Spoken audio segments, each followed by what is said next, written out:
बिस्मिल्लाहिर्रहमानिर्रहीम। अस्सलाम वालेकुम। मैं हूं नवीद और आप देख रहे हैं नवीद नेटवर्क यूट्यूब चैनल। दोस्तों, हमारे चैनल पर इंटरनेट से रिलेटेड और सोलर टेक्नोलॉजी से रिलेटेड जो है वो आपको वीडियो देखने को मिलेंगी। अगर इस तरह की वीडियो चाहिए तो आप हमारे चैनल को सब्सक्राइब कर दें। यहाँ पर हमारे पास ये एक्सपॉन के राउटर मौजूद हैं, ये ऑप्टिकल फाइबर के।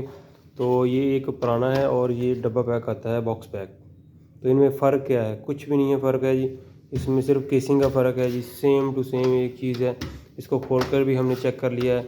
ये 2300 रुपये का मिलता है जी मार्केट के अंदर इस हालत में, और ये 3500 रुपये में मिलता है। तो यहाँ पर हमारे पाकिस्तानियों के पास जुगाड़ तो इतने ज़्यादा हैं, क्या ही बात है।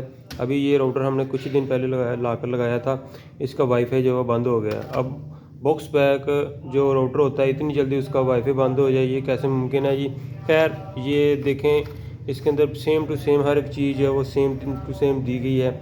और यही 2 नंबरी है हमारे साथ कि इतनी प्राइस हाई करके उसको दे